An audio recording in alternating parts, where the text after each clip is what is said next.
In episode 22, titled Refresh Access Control Essentials and Common Pitfalls, we consolidate the core access fundamentals into a crisp mental checklist you can expand into practice on your own systems.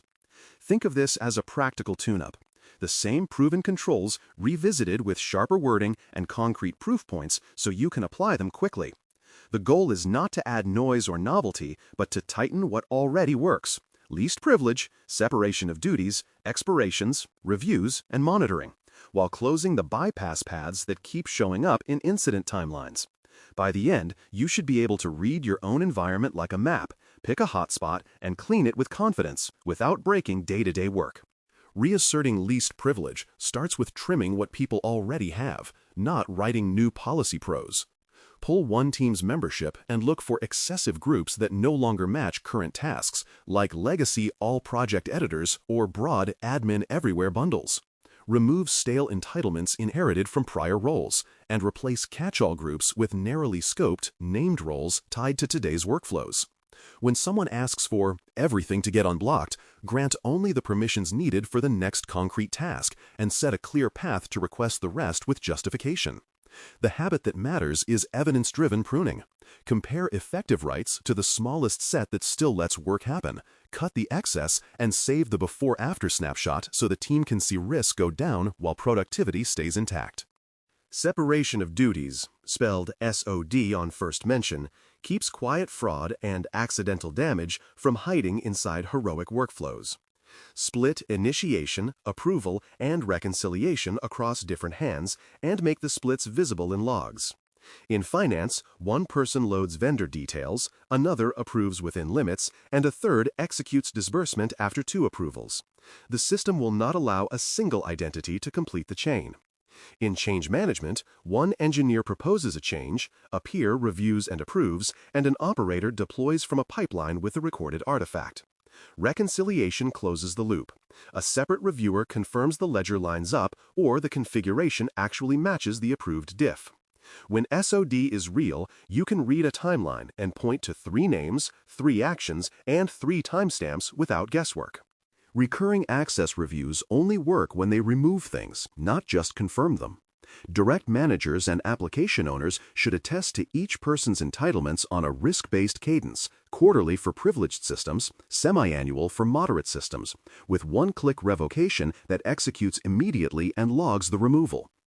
Dormant accounts and unjustified privileges must be highlighted ahead of the review, so reviewers start with likely removals, not a blank page.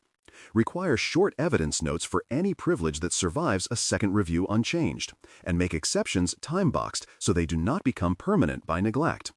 When reviews produce measurable reductions, fewer powerful roles, fewer dormant identities, you will see cleaner incidents and fewer surprises during audits because the permission set shrinks toward what work really needs. Service accounts and shared accounts are frequent culprits and deserve strict handling. Mandate a named owner for every non-person identity, document purpose and scope, and store all secrets in a vault with automated rotation and dual control for retrieval. Replace shared logins with unique identities wherever possible. Where a shared credential must remain, for a legacy device or tool, wrap access through a broker that records who used it, when, and for what, and rotate the secret on a schedule and after every use. Monitor usage patterns for these accounts with alerts on unusual times, new origins, or unexpected method calls. The fix is not glamorous, but it is decisive. Owners, vaulting, rotation, and visibility together convert opaque service access into an auditable, controllable surface. Privilege creep hides in movers and reorganizations, so treat role changes as a reset, not an additive moment.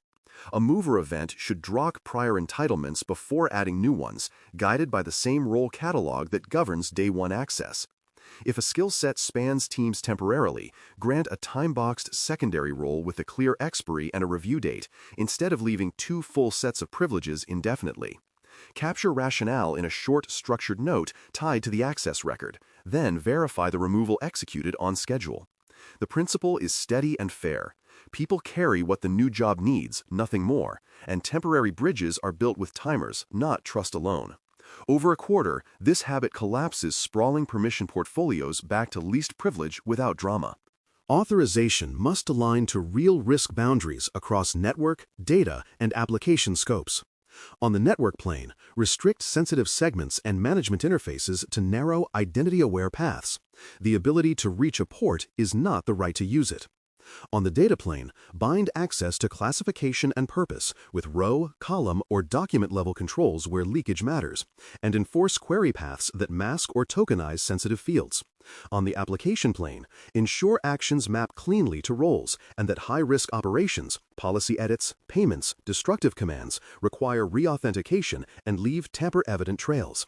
When scopes line up, a person can be powerful in one place and appropriately powerless in another, and the system can explain why in a sentence you could read aloud.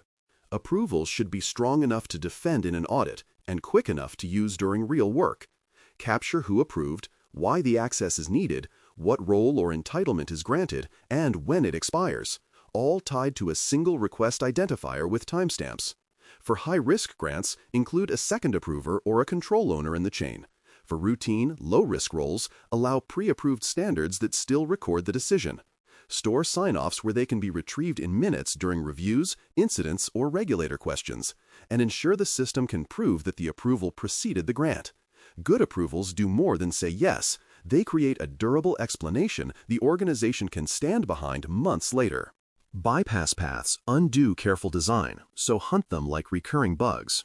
Local admin leftovers on workstations and servers allow silent escalation and tool installation.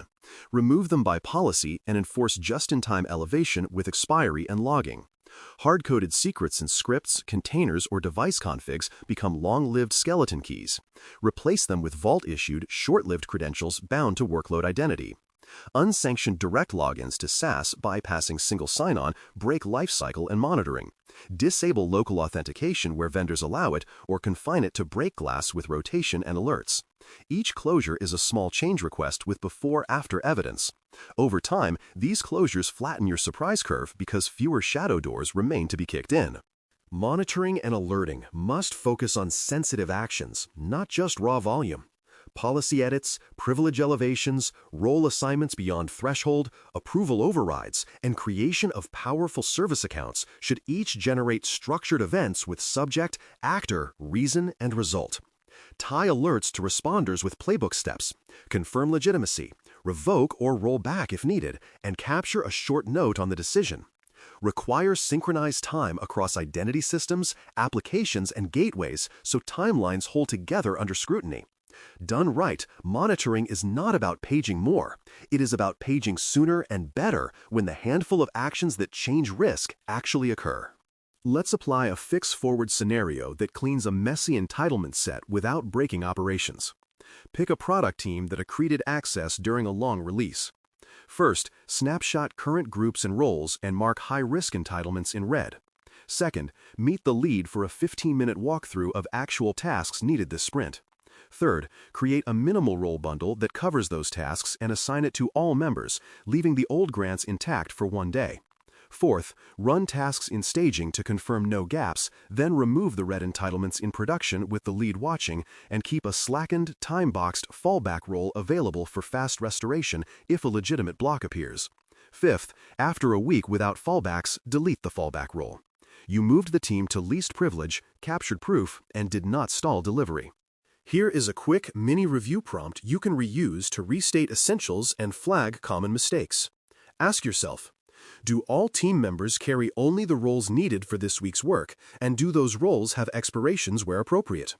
Are initiation, approval, and reconciliation split across different people with logs that show the chain?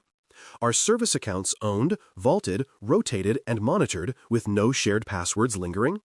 Then check the 3 frequent mistakes: temporary access with no expiry, movers who kept their old role set, and local admin or direct SaaS logins bypassing the identity provider. If any answer feels soft, open a ticket with an owner and a date. Momentum matters more than perfection. We close with a focused assignment designed to move risk this week. Select one targeted entitlement cleanup for a system you own, preferably a high-impact application or repository, and capture before-after evidence. Record current roles and groups for the team, mark excessive or stale entitlements, confirm the minimal set needed for the next sprint, and implement the reduction with a dated change ticket and rollback plan. Save screenshots or exports of effective permissions before and after, note any exceptions granted with expiries, and send a 2-paragraph summary to the system owner and security operations.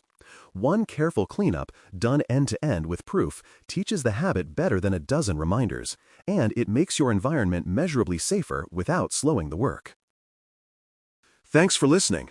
For more audio courses, daily newsletters, and more, please visit baremetalcyber.com.